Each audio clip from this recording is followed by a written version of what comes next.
That we were able to agree on is that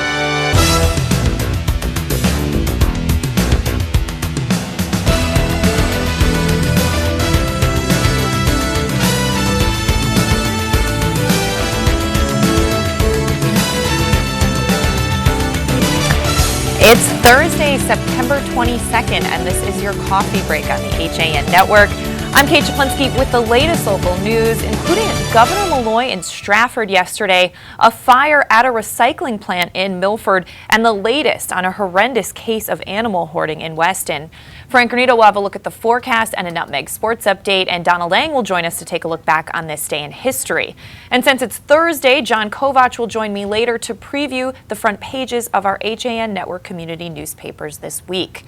But first, Milford firefighters battled a blaze at a recycling facility on Old Gate Lane last night.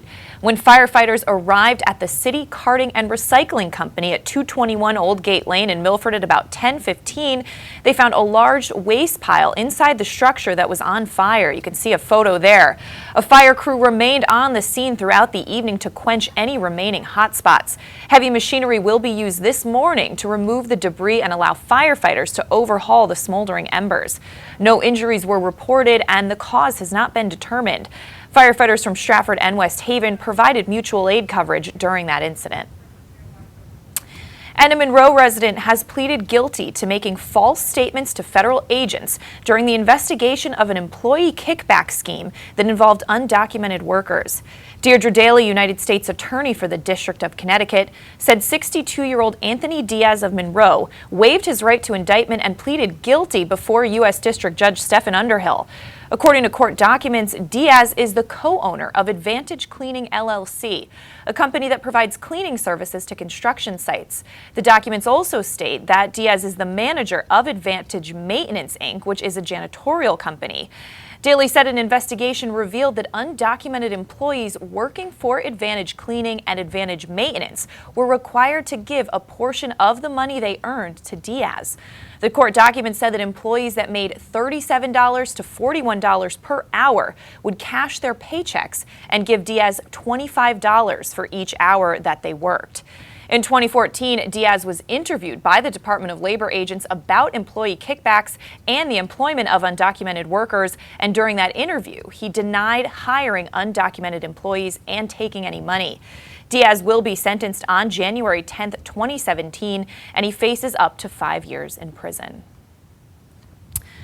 And in other news, Stratford was pretty close to losing Sikorsky aircraft, according to Governor Dannel Malloy. Malloy said yesterday on June 2nd, Sikorsky was going to another state, he said, but we turned it around and we won. The Stratford Star reports that Wednesday could perhaps be considered an early victory lap. Malloy joined executives from Sikorsky's parent company Lockheed Martin and state and Stratford representatives to celebrate a nearly finalized pact between the state and Lockheed that will keep the famed helicopter manufacturer in town until at least 2032. Under that proposed plan, Sikorsky's Main Street headquarters would be used to produce nearly 200 CH-53K King Stallion heavy lift helicopters through June 2032. As part of that plan, Sikorsky would have the chance to earn up to $220 million over the 16-year seal if it meets targets for employment, increased in-state supply chain spending, and capital expenditures. The company would have to retain and grow a full-time employment base of more than 8,000. Here is what Governor Malloy had to say when speaking to reporters yesterday. Points that we were able to reach agreement on is that the supply chain here in Connecticut would be enlarged greatly. So right now they buy about $450 million a year in the supply chain in Connecticut with respect to the products that are currently being produced here. That's going to go up by about $350 million. Not overnight, but over time. It was important to me to get that. Let me just say this. It was important to me to get that because it shouldn't just be Sikorsky people who are benefiting. It should be everybody in the state that's benefiting. So from Stamford to Stonington, from Torrington to wherever you want to mention, and particularly along the I-95 corridor from actually 95 to 91 corridor, that's where the supply chain is. But part of it is you're saying that. Thanks so much to Stratford Star editor Melvin Mason for providing us with that video. In other news, a search for a person overboard in the waters of Milford was called off Wednesday night after rescue crews learned that the man reported missing actually died 7 years ago. NBC Connecticut reports that Milford police, firefighters, and the U.S. Coast Guard were all searching for a man in the Long Island Sound off of Merwin Avenue on Wednesday night after a 70-year-old man claimed he was on board with his 99-year-old father when the elderly father fell off. A bystander on shore said there was a boater in distress on the Sound around 6:15. Shortly after the rescue was launched, authorities found out that the man's father had died 7 years ago and determined that the man who called in the report has an undisclosed medical issue. That search was called off at about 8:45 at night, and the man was taken by ambulance to a local hospital for evaluation. Police did not say whether they will file any charges, and no injuries were reported. And the U.S. Department of Labor has sued a local nursing home and its head executive, accusing him of diverting $4 million in retirement plan assets to a New York-based religious corporation and to himself. The Connecticut Post reports that the suit, filed in the U.S. District Court, notes that James Stern, Chief Financial Officer for Bridgeport Healthcare Center, serves as the sole person responsible for a retirement plan for the company's employees and beneficiaries of those of another nursing home, Bridgeport Manor. According to the Labor Department, an investigation by its Employee Benefit Security Administration found that Bridgeport Health and Stern, who also serves as the company's chief operating officer, has been redirecting funds from the retirement plan since at least January 2011. But there's more on that story at ctpost.com. Let's throw it over to Frank Granito for a look at the forecast. Frank. Thank you, Kate. Plenty of sunshine with warm conditions again today. Less humidity and temperatures sitting in the low 80s. Clear skies and cooler later on this evening, and temperatures should drop down to about 56 to 57 overnight before things will warm back up Friday morning. Tomorrow will be very humid during the day, mostly cloudy skies, very warm and muggy out with temperatures around 85 degrees, but that number is going to feel a lot closer to 90 with humidity. Mild conditions overnight with temperatures in the mid-60s, and there is a chance for a scattered shower or two before Saturday morning. Saturday will have more of a fall feel to it. There's a chance for rain in the morning, but we've got temperatures in the low 70s, wind gusts around 10 miles per hour throughout the day, but we should see partly sunny skies and things start to clear up by the time we have kickoff from Darien High School when the Cardinals make their way down to play the Blue Wave. That's going to do it for the weather update. Let's send it back over to Kate. Thanks so much, Frank. We are going to step out for a break. When we come back, it's time to take a look back on this day in history. Frank will also have a Nutmeg Sports update, and we have new details on a horrendous case of animal hoarding in Weston coming up after this. Have a sports injury or a slip and fall that needs immediate care?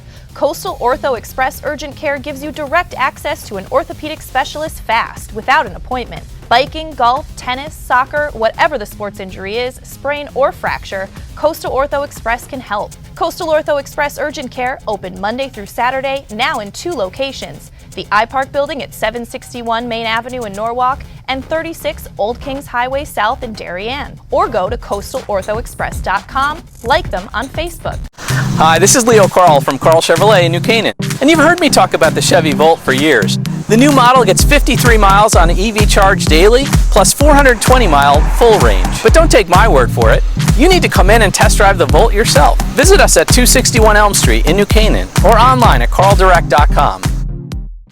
As you're getting back to your regular schedules, we're excited to get back to doing what we do best, offering you the freshest seasonal fare and all the ingredients for a healthy start to school. So shop Walter Stewart's for everything fresh, from A apples to Z zucchini, and from cotton candy grapes to back to nature all-natural snack bags. We save you time by stocking all of your favorite back-to-school essentials under one roof. Walter Stewart's Market, 229 Elm Street, or shop online at stewartsmarket.com. At Greenwood Physical Therapy of Bethel, individualized care, knowledgeable staff, and state-of-the-art equipment provide the best of orthopedic and sports medicine services. Our experienced therapists at Greenwood provide the highest level of knowledge and care. Greenwood accepts most kinds of insurance, and staff are there to answer your questions. Open Monday through Friday from 7 a.m. to 7 p.m., the clinic serves the greater Danbury area and is a convenient drive from Reading. Appointments are available within 24 hours. Just call 203-917-4792 or visit greenwoodphysicaltherapy.com for more information.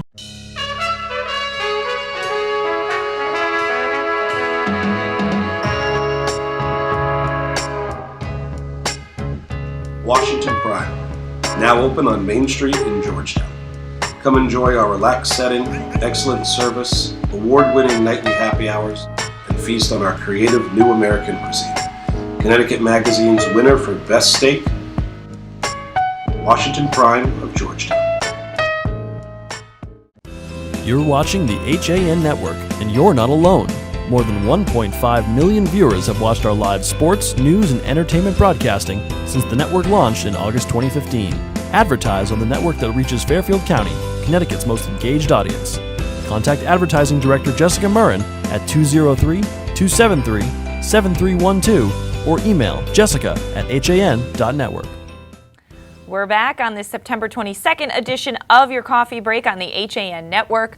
I'm Kate Czaplinski. I'm going to throw it over to Donald Ang now to take a look back on this day in history. Don, I have a feeling maybe I didn't do so well today with my guesses, but I'm about to find Kate, out. One of them was pretty easy. I think everyone but you got it. But anyway, we start all the way back in 480 BC. Apologies to Eric Gendron here, but the Battle of Salamis, traditionally on this date, 480 BCE, the Greeks defeat a much larger Persian fleet under Xerxes I. Now, I know this was a long time ago, but why is it still important? Well, just 27 years before the Battle of Salamis, the Athenian statesman Cleisthenes had reformed the Athenian government, instituting what he called democratia, or rule of the people. That consisted of a lawmaking body, a council of representatives, and the Athenian courts. As they say, democracy, a very fragile thing. Western civilization as we know it simply would not exist had the Greeks not prevailed at Salamis. The obvious one, 1776, Nathan Hale, Connecticut school teacher, executed by the British for spying. He was also a captain in the Continental Army. A Yale University graduate, Hale joined the Connecticut Regiment in 1775 and had volunteered to cross the British lines on Long Island to spy on the British in preparation for the Battle of Harlem Heights. Hale was captured trying to sneak back into American-controlled territory. Eyewitness reports make no mention of his legendary last words attributed to him. In fact, they first appear in an 1848 publication written by his daughter. By the way, you're looking at a 19th century greeting card. I'm trying to think of a occasion for which that would be appropriate to send. To 1862, Abraham Lincoln issues the preliminary Emancipation Proclamation, setting the date for the freedom of more than 3 million slaves in the U.S. and recasting the Civil War as a fight against slavery. Now, Lincoln had maintained the war was about restoring the Union, not slavery, despite being a known abolitionist. He had avoided issuing anti-slavery proclamations until he could gain more widespread support for such a measure. On this date, Lincoln announced that slaves in areas still in rebellion, 100 days later, would be free. He issued the official executive order January 1st, 1863. Finally, now we go to 1975, a legendary klutz saved by his reflexes. Look at this. I grabbed her, and about 10 agents and 20 police were on us all, like, just like that.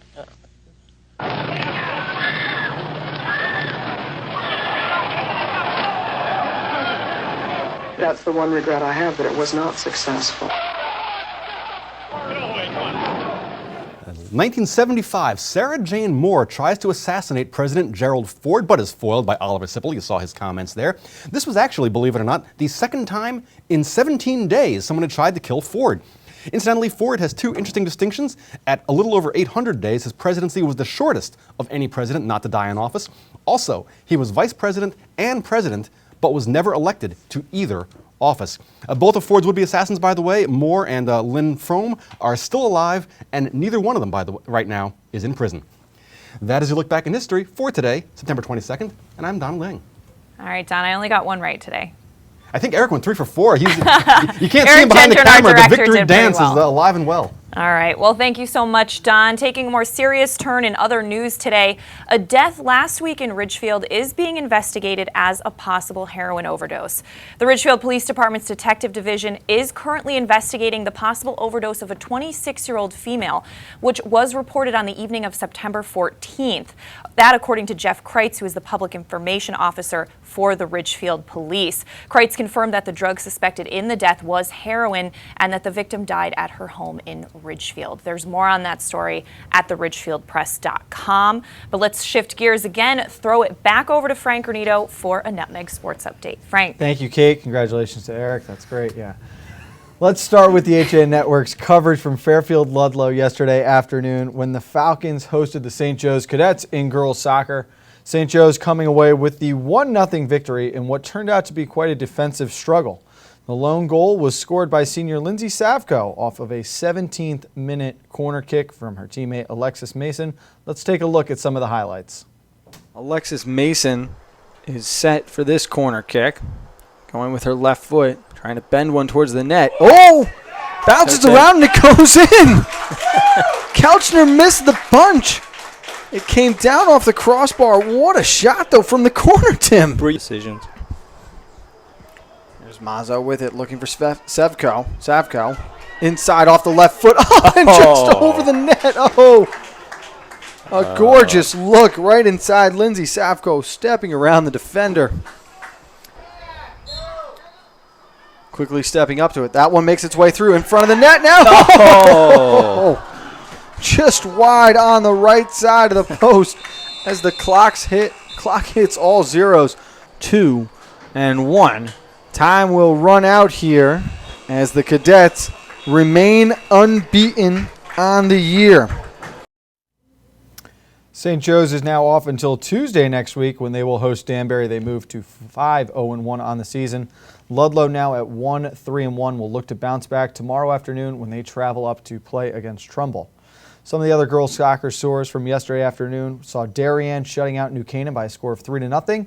Ward over Trumbull 1-0. Danbury on top of Central 4-0. And West Hill besting McMahon 4-2. In girls volleyball, Greenwich beat St. Joe's 3-1 to remain unbeaten on the season. And Ward took care of Central 3-0 in their match.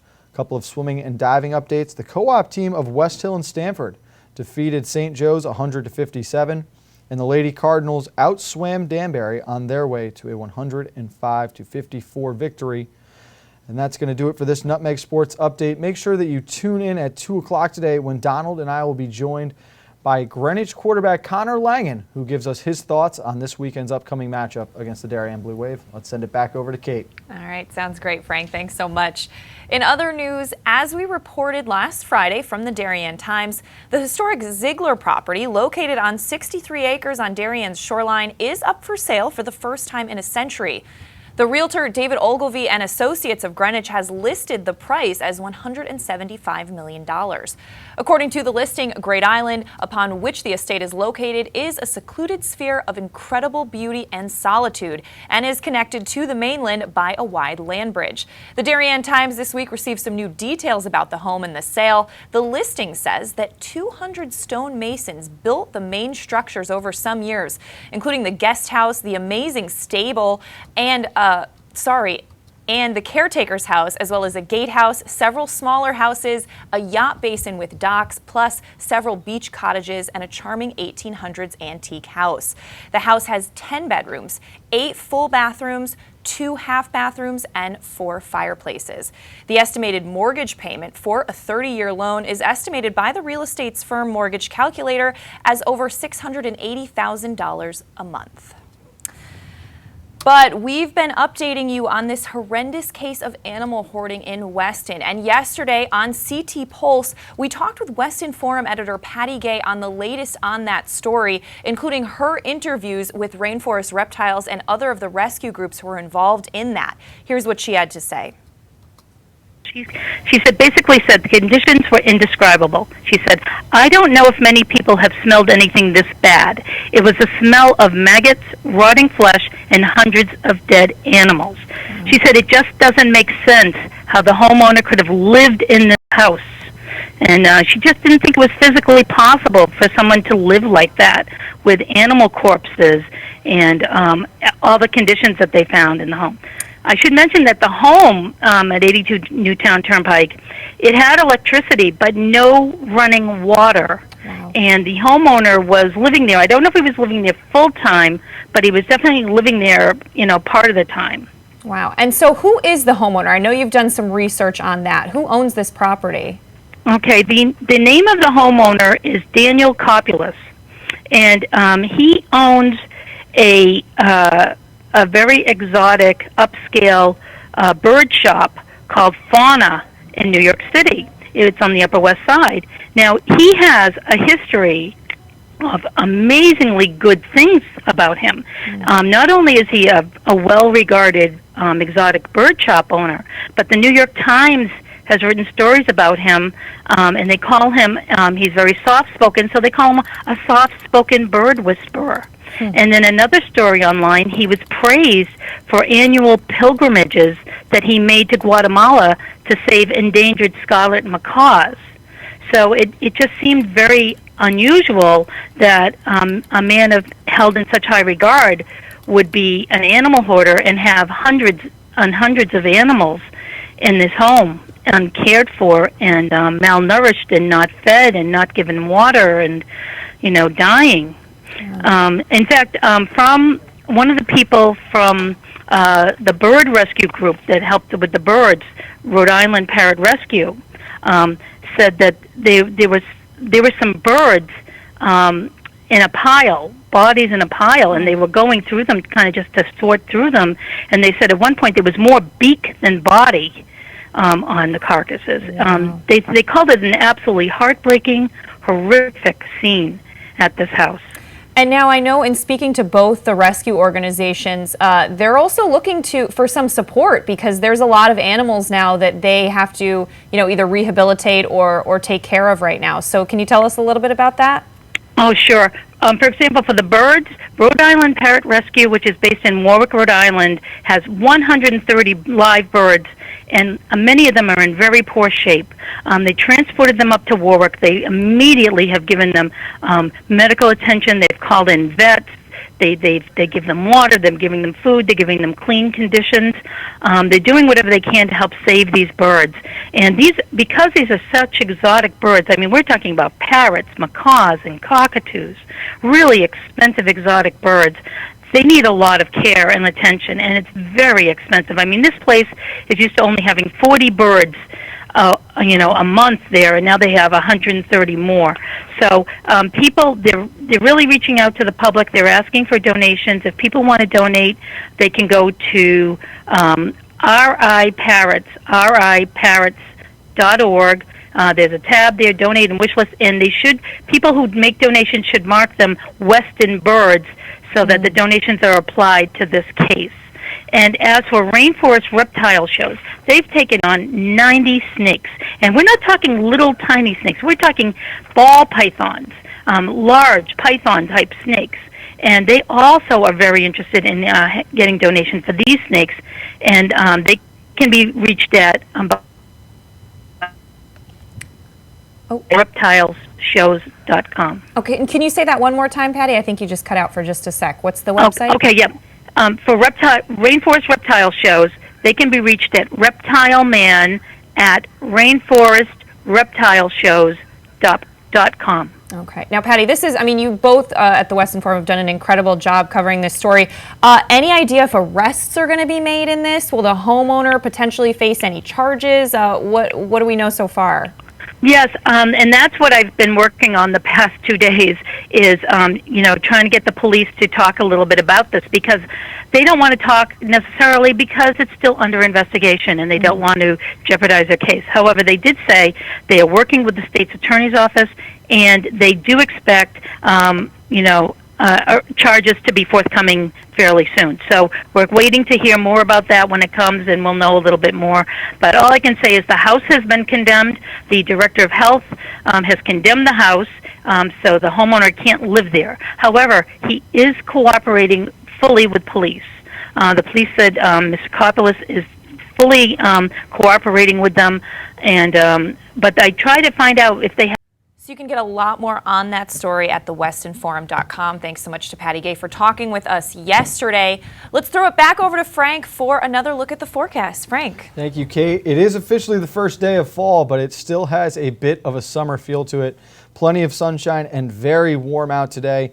Not as much humidity as yesterday, but temperatures in the low 80s and maybe getting up to 84 or 85.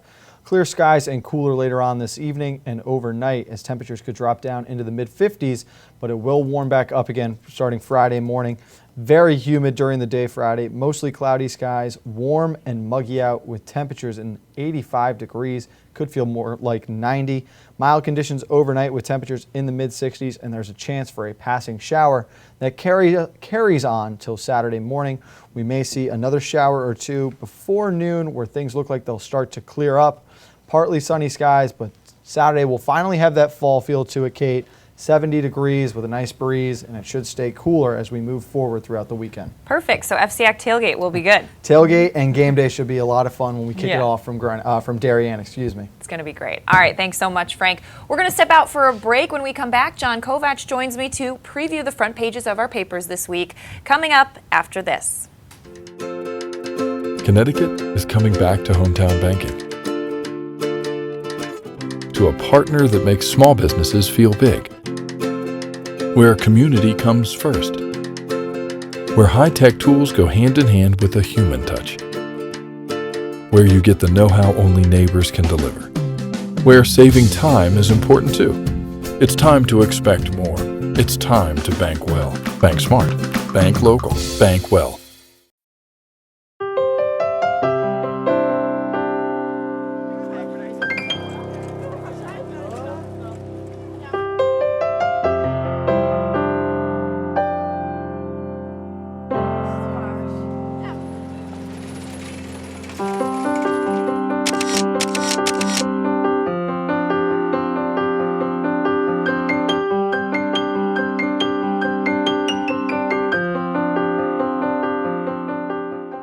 The leaves are changing, water temps dropping, and the sun is setting a little earlier each day. But there's still a lot of great boating, fishing, and coast time left before we see the first snow. And above all, remember, it's always summer at the Dock Shop. With loads of new fishing tackle and accessories, clothing, jewelry, and home decor, the Dock Shop is just what you need when you start to feel that New England autumn chill. Boater, beach bum, fisherman, or simply love the New England coast, this is a unique place to shop. The Dock Shop, 51 Tokenique Road, Darien, 609 Riverside Avenue, Westport, dockshop.com.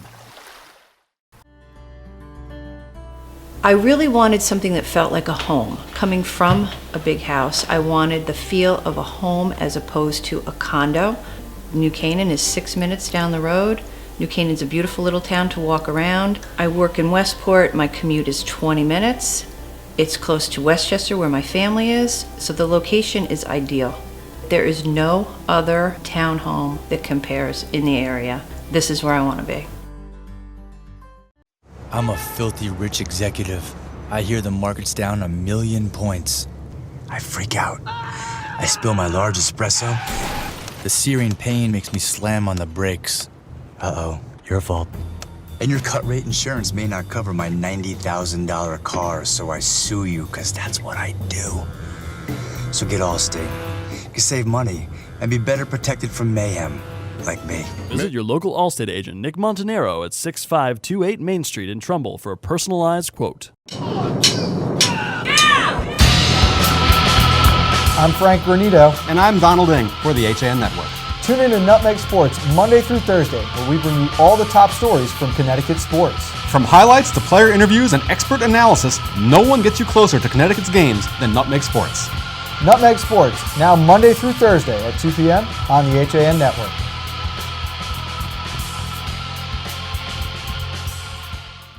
We're back on this Thursday edition of Your Coffee Break on the HAN Network. I'm Kate Czaplinski with John Kovacs, our editorial director, to preview our front pages this week. John? Busy week, lot going on, Kate. Yeah, so what do you got up first? Stratford had a huge week. Story you brought us where Governor Malloy was in Stratford to announce the deal to keep Sikorsky here. So important to so many towns in this region, as it is such a huge employer. Really would have impacted the tax base for Sikorsky to have left. A former Stratford police officer won $2.5 million in a judgment. He filed suit after being dismissed. Very interesting case that dates back years and years. The town plans to appeal. I think it's far from over, but a very interesting case. Story we talked about last week and earlier this week, the dedication of the community garden at the former Prahala Farm to the late state representative Terry Backer, known for his work as soundkeeper, and the EPA unveiling plans for a Raymark cleanup in Stratford. That's a story that's going on for decades, and I'm not sure this gets any closer to actually removing or capping the waste, because there just can't be any agreement on what to do. Right. There's two things that you could look at any Stratford star through the last 20 years: Shakespeare Theater, Raymark cleanup, that you're just going to see again and again. All the time. But shifting gears, the Darien Times, an overload of cute as the lead photos this week. I can't even take this. But Darien's first police dog, Zulu, is retiring this month, and now his main job is to be a big brother to the family's triplets. So amazing. Officer Nicholas Aaron Zulu, so sweet. I just love those photos. Very Adorable. Cool story there. And a big story, of course, that we've talked about on Coffee Break is the historic Ziegler property on the market for $175 million. I know a lot of people calling this the end of an era. My predictions, I'm going to guess that they're going to find a buyer, maybe an overseas buyer, to take this property on. But we'll see. Hopefully it won't be developed too much. That's in one of those price ranges that you really, the market doesn't matter. Right. If you're going to spend $175 million on a piece of property, it really just doesn't matter. Almost $700,000 in mortgage payments, too. Real estate news in Wilton as well, where Millstone Farm, which is one of the last working farms in Wilton, that is up for sale. Also news, and this is a little early in the season for this, the Finance Board in Wilton is already calling for negative growth in the budget. They're already saying bring it in lower than you did this year. Very interesting for that news to come out this early. A story about efforts to help families who have a child who's battling cancer. And a peace poll at the Wilton Library, and there's a photo with the jump to this story, that trying to spread that message of peace on earth. All right, taking a look at the front page of the Milford Mirror. It's a busy time in downtown Milford, and last weekend that was pretty evident. We had arts going on, fishing, a marathon, and a lot more. Jill Dion doing some great coverage of all those events happening there. As well as this weekend, a fun event is the Garlic Festival, and Mr. Garlic, Bill Domaraki, will be there to share his tips for growing garlic. So interesting story there. And a hearing focusing on removing box turtles from a housing project site and relocating them elsewhere, and some foreign students becoming published authors. So congrats to them.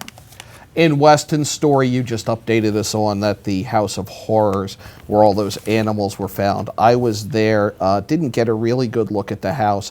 Seeing it now, it amazes me how many animals they say were in there. I know. And the aviary, to access it, and it was visible in some of the footage I shot Friday morning, there was a bridge that was actually broken that led to the aviary. Another, and this is a very interesting case here, the lead story. Last week, the Forum reported that the Milford tax assessor was moving to Weston to take the job there. He changed his mind after the paper went to press, and that's their lead story All right. Well, on that. And just if you're a car guy, and I love cars, lovely Bugatti with its owner Alden Sherman promoting the classic car show, which is coming up September 24th. all right. Well, taking a look at the front page of the Trumbull Times, the Autism Spec Run is happening this Saturday. Great event there. Something I know you covered, but that's John Shaben, state rep, opening his campaign headquarters. He's challenging Jim Himes. And something that we've been seeing a lot all over the state is the text message that Tim Herp sent that led to a call from Capitol Police. That is a very interesting story that just continues to go on and on, with a lot of people chiming in their opinions on that one. And I'm sure there is a range of opinions. History on a couple fronts in Reading. One, an effort to restore Revolutionary War era gravestones. Very cool effort there, what they found. And the ruling that the town can collect taxes from the former wire mill, which is a large former industrial site that's just kind of there right now, waiting for something to revive it. And a story about Barlow parking fees covering school bus costs, and the bridge on John Reed Road is causing a road closure, and that's Route 107 being affected there. All right, well, I am taking a look at the front page of the Ridgefield Press. Some nice photos from Public Safety Day, which is something we spoke to Ridgefield's bravest and finest about not too long ago. That happened this past weekend.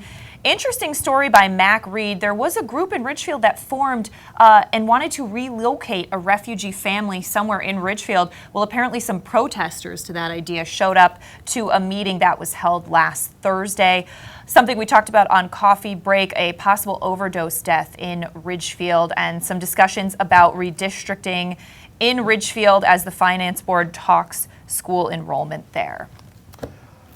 Both Lieutenant Governor Nancy Wyman and U.S. Congressman Jim Himes were in New Canaan there as Democrats talked up the upcoming election. New Canaan, a very, very overwhelmingly Republican town, so it'll be very curious to see what effect, if any, these visits and this rally have on the election there. The Land Trust joining forces to conserve the Fowler parcel. Jim Fowler, known for his work as co-host and host of Wild Kingdom. He's very famous there, and his wife, a tremendous artist. I have one of her works, Betsy. And New Canaan is looking to hire somebody to repair the Playhouse movie theater and then continue it running as a movie theater. Speaking of stories that have gone on for decades.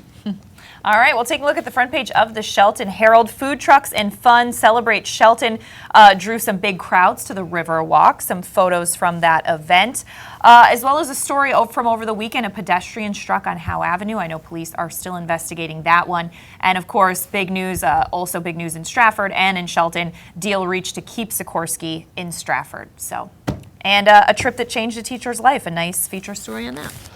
Unfortunate that you have to make such preparations, but in Easton, firefighters and EMS came together to practice what they would do in the event of a school shooting. And it's something that you've seen for years. I was involved with it when I did EMS in New Canaan.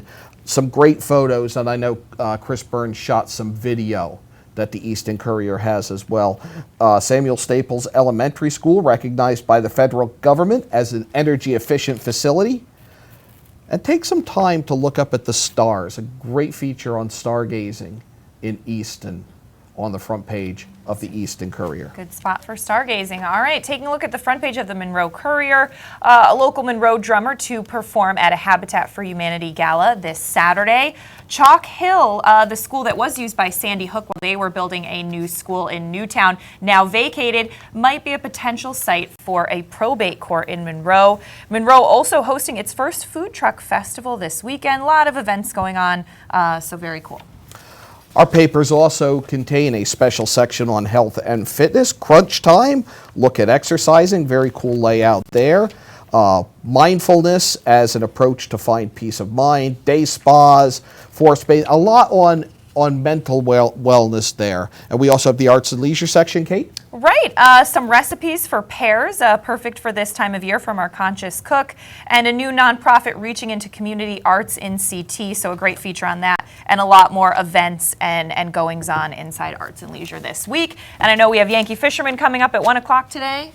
The Connecticut River Watershed Council coming on to talk about their big cleanup, which basically cleans the Connecticut River from the Vermont, New Hampshire area all the way to the Long Island Sound. And we will also look at the latest proposal for South Park in Easton. That's a story we've been bringing you that the Easton Courier's been covering, where there's a parcel of land adjacent to the Mill River, a very important native trout stream that is at risk for being developed, and that debate continues in Easton. We'll have a proposal to make that a park on today's Yankee Fisherman at 1, and then Nutmeg Sports at 2 o'clock, so be sure to check that out. But let's end today's show with a look at the last sunset of the summer. Of course, at 10:21 today, it officially became fall. And John, you were in Southport yesterday and captured some lovely video of the final sunset of the summer. I'm watching the sunset, and I'm thinking, wow, what a beautiful sunset. And then it dawns on me, hey, wait a minute. This is the last sunset of the summer. So hey, wait a minute. You're shooting video. Maybe you ought to get this. So let's take it out with the video of that. And, of course, your coffee break will be back tomorrow at 11. Thanks, everyone. That dock, and I put my feet in the water, and it's like, that's my AC. Yeah. Oh, does that feel good? That's where I am. Oh, yeah, you can't go wrong down here. I mean, it's no. freaking beautiful.